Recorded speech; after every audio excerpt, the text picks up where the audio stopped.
'K ramp' Kiran Abbavaram గారి latest cinema. ఈ cinema రివ్యూలోకి వెళ్ళే ముందు ఒక విషయం చెప్తాను. ఇది ఒక పరమ చెత్త సినిమా. అందులో ఎలాంటి మొహమాటం లేదు. ఇప్పుడు డీటెయిల్డ్ రివ్యూలోకెళ్దాం. ఈ పక్కన కనిపిస్తున్న వ్యక్తే ఈ సినిమా యొక్క దర్శకుడు. నేను సినిమా మధ్యలో సినిమా చూడడం మానేసి చిరాకొచ్చేసి ఇతని పేరు తెలుసుకొని ఇన్‌స్టా ప్రొఫైల్‌లోకెళ్ళి చూశాను. ఎందుకంటే నాకు మొఖం మీద ఉమ్మేయాలనిపించింది. అంత దరిద్రంగా చేశాడు డైరెక్షన్. దరిద్రం కాదు, చీప్. ఒక చీప్ సినిమాని తీశాడు. ఏముందండి సినిమాలో?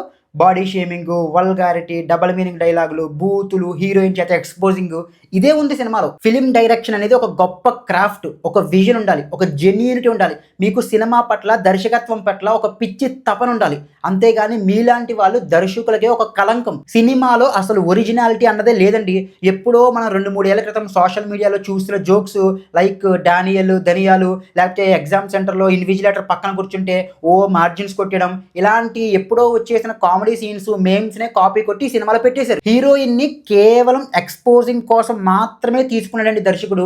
ఆవిడ బాడీని ఎక్స్‌పోజింగ్ చెయ్యడమే ప్రధాన ఉద్దేశం. ఇంకా క్యారెక్టర్లు, నరేష్ గారి క్యారెక్టర్ ఎంత చీప్‌గా ఉందంటే వాడెప్పుడో యుక్త వయస్సులో ఉన్నప్పుడు వాడి చెయ్యి వెళ్ళి ఎవరో అమ్మాయి యొక్క నడుంకి తగిలిందంట. వీడి నరాలు జివ్వుమన్నాయంట. వీడు అప్పటినుంచి ఆ అమ్మాయి దొరకాలని చెప్పి కనిపించిన ప్రతి ఆడవాళ్ళని కూడా నడున్ని టచ్ చేస్తూ ఉంటాడు. ఇది క్లియర్‌గా మాలెస్టింగ్‌లోకే వస్తది. ఆడవాళ్ళతో మిస్‌బిహేవ్ చేయడమే. ఇంతకంటే దారుణమైన విషయం ఏంటో తెలుసా? నరేష్ గారి క్యారెక్టరు ఇలా చెప్తది. నా భార్య నాకు ఇష్టం లేదు. అందుకని నేను ప్రతిరోజు రాత్రి నా భార్య ముఖం మీద ఒక గుడ్డ ముక్క కప్పి ఆవిడతో కాపురం చేస్తున్నానని చెప్తాడు. ఏం దరిద్రం అండి ఇది. ఇంకా డైలాగ్స్ అయితే ఎంత చెత్తగా ఉంటాయో మీరు ఊహించలేరు. మీకు చిన్న ఎగ్జాంపుల్ చెప్తాను. నరేష్ గారి తండ్రి, నరేష్ గారి కొడుకు వెన్నెల కిషోర్. నరేష్ గారు వెన్నెల కిషోర్తో ఇలా చెప్తున్నాడు. ఏంటంటే వాల్వా తెలుసు కదా, ఒక లగ్జరీ బస్సు వాల్వా. నేను వాల్వాని వేసి ఉంటే నాకు మంచి అందమైన కొడుకు పుట్టేవాడు.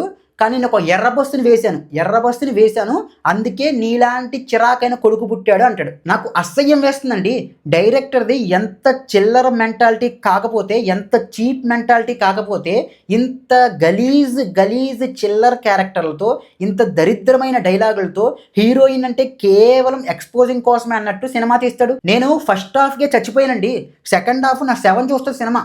నేను కామెడీ చేయట్లేదు. ఏదో నా బాధని కరెక్ట్‌గా సినిమా యొక్క దరిద్రాన్ని కరెక్ట్‌గా మీకు అర్థమయ్యేలా చెప్పడం కోసం ఇలా వర్ణిస్తున్నాను. కానీ సినిమా ఎన్ని రకాలుగా, ఎన్ని స్టేజిల్లో పరమ చెత్తగా ఉంటదో, దరిద్రంగా ఉంటదో మీరు ఊహించలేరు. ఇంకా కిరణ్ అబ్బవరం గురించి చెప్పడం వేస్ట్. ఆయనకి సినిమాల పట్ల ప్యాషన్ ఉందో లేదో నాకేం అర్థం కావట్లేదు. మీరు సినిమాలో ఒక ఇంటర్మీడియేట్ స్టూడెంట్‌గా నటించాలి అనుకున్నప్పుడు కొంచెం షేవ్ చేసుకొని, కొంచెం బాగా సన్నబడి, ఒక యంగ్ టీనేజ్ కుర్రాడిలా కనిపించాలన్న బేసిక్ సెన్స్ కూడా లేదు సార్ మీకు? ఆ మాత్రం గెటప్ కూడా చేంజ్ చేయరా మీరు? కొంచెం ఫిట్‌నెస్‌ని మెయింటైన్ చేయండి సార్. ఆలు, సూలు లేని మాలాంటి వాళ్ళమే ఫిట్‌నెస్ కోసం విపరీతంగా ట్రై చేస్తున్నాం. మీరు హీరో సార్. అంటే హీరో అయితే లావుగా ఉండకూడదని నేను అనట్లేదు. మీరు లావుగా లేకుండా కొంచెం ఫిట్‌గా ఉంటే ఏమవుతుందంటే మీ మూవ్‌మెంట్ కూడా చాలా ఫాస్ట్‌గా ఉంటుంది. మీరు ఫిట్‌నెస్‌ని మెయింటైన్ చేస్తే బాగా డాన్సులు చేయగలుగుతారు, బాగా ఫైట్‌లు చేయగలుగుతారు, బాగా ఎనర్జిటిక్‌గా ఉంటారు. మీ మూవ్‌మెంట్ చాలా ఫాస్ట్‌గా ఉంటుంది. కానీ ఈ సినిమాలో మీకన్నా బ్యాక్‌గ్రౌండ్ డాన్సర్లు బాగా డాన్స్ చేస్తున్నారు. ఫైట్ స్టంట్ మ్యాన్‌ల యొక్క మూవ్‌మెంట్ మీకన్నా చాలా ఫాస్ట్‌గా ఉంది. మీ బాడీలో అసలు ఎనర్జీ కనిపించట్లేదు. ఎందుకు? మీరు ఏమాత్రం కూడా ఫిట్‌నెస్‌ని మెయింటైన్ చేయకపోవడం వల్ల. ఒక హీరో అయినప్పుడు ఫిట్‌నెస్‌ని మెయింటైన్ చేయడం బేసిక్ అంటే బేసిక్ నెసెసిటీ సార్. సినిమా మీద ప్యాషన్ లేదు. ఎఫర్ట్స్ పెట్టడం లేదు. కథకి అనుగుణంగా గెటప్స్‌ని అసలు మార్చడం లేదు. మీరు డైలాగ్స్ చెప్తుంటే ఏదో చదువుతున్నట్టు అనిపిస్తుంది సార్ పుస్తకం చూసి.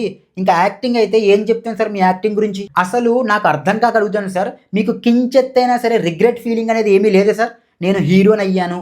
ప్రొడ్యూసర్లు నా మీద ఎంత ఖర్చు పెడుతున్నారు, ఎంతమంది వచ్చి నా సినిమాను చూస్తున్నారు, యాక్టింగ్ చేయడం నా ధర్మము. కనీసం ముఖంలో ఎక్స్‌ప్రెషన్‌లైనా పలికిద్దాం. ఒకవేళ రాకపోతే ఎక్కడికైనా వెళ్లి నేర్చుకుందాం అని కూడా మీకు ఎప్పుడు అనిపించట్లేదా? ముందు అనవసరమైన విషయాలని తగ్గించి యాక్టింగ్ మీద కాన్సంట్రేట్ చేయండి. మంచి క్యారెక్టర్‌లను పట్టుకోండి. మంచి సినిమాలు చేయడానికి ప్రయత్నించండి. ఎప్పుడైనా సరే ఒక హీరోకి లార్జర్ దెన్ లైఫ్ ఇమేజ్ ఉంటే హీరో ఏం చేసినా సరే జనాలు యాక్సెప్ట్ చేస్తారు. మీకింకా అంత ఇమేజ్ రాలేదు సార్. మిమ్మల్ని మీరు లార్జర్ దెన్ లైఫ్ హీరోలాగా ఊహించేసుకుని హీరో ఫైట్లు, డైలాగులు, బిల్డప్‌లు, ఎలివేషన్‌లు చేస్తున్నారు.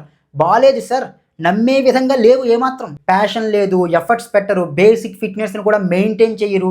తీసే సినిమాలేమో ఇలాంటి చీప్ బఫూనరీ సినిమాలు తీసి మీరు స్టేజ్ల మీదకి ఎక్కి ఇచ్చే బిల్డప్లు ఎలా ఉంటాయంటే నేనేదో ఆస్కార్ రేంజ్ సినిమా తీసినంత బిల్డప్లు ఇస్తారు. మీరు తీసే సినిమాలకి మీరు ఇచ్చే బిల్డప్లకి ఏమన్నా సంబంధం ఉందా సార్? ఈ సినిమా ఎంత బ్రెయిన్లెస్గా ఎంత ఎఫర్ట్లెస్గా తీసారు అన్న దానికి ఒక చిన్న ఉదాహరణ ఇస్తాను, ఒక చిన్న ఎగ్జాంపుల్ చెప్తాను. ఈ సినిమాలో నరేష్ గారు కిరణ్ అబ్బవరం గారు ఫస్ట్ టైం మీట్ అవుతారు.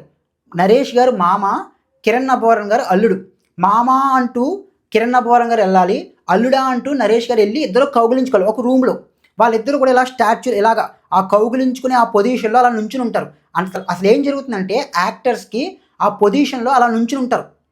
డైరెక్టర్ యాక్షన్ చెప్పగానే వెళ్ళి ఆ యాక్షన్ చేస్తారు. ఎడిటరు ఇలా నుంచున్న దాన్ని కూడా అలా ఉంచేశాడు. అంటే వాళ్ళిద్దరూ అలా నుంచుని చూస్తున్నారు. యాక్షన్ చెప్పగానే అప్పుడు యాక్షన్ మొదలెట్టారు. ఆ ముందు ఆ 5-6 సెకండ్లు ఉండే ఆ చిన్న షాట్ను కూడా కట్ చేయలేదు. అంటే ఎంత బ్రెయిన్లెస్, అంత బ్రెయిన్లెస్ కూడా కాదు, అది ఎఫర్ట్స్ లేదు, ఏదో ఆకతాయిగా తీస్తారు అంతే సినిమాని. ఇలాంటి ఒక చీప్ మెంటాలిటీ డైరెక్టరు, కనీసం బేసిక్ ఎఫర్ట్స్ కూడా పెట్టినటువంటి హీరో, ఇద్దరూ కలిసి చేసినటువంటి ఒక చీప్ సినిమాలో టెక్నికల్ డిపార్ట్మెంట్ల వర్క్ గురించి కానీ యాక్టర్ల యొక్క పర్ఫార్మెన్స్ గురించి కానీ మాట్లాడుకోవడం శుద్ధ దండగా. ఎందుకంటే ఏమీ ఉండదు అక్కడ, చెత్త తప్ప. ఇంకా ఈ సినిమాలో ఉన్న చెత్త గురించి నేను చాలా మాట్లాడగలను, కానీ మాట్లాడాలన్నా చెప్పాలన్నా చాలా అసహ్యంగా చిరాగ్గా ఉంది. ఫైనల్గా ఒక్కటే మాట, ఇది పరమ చెత్త సినిమా. That's it. జై హింద్.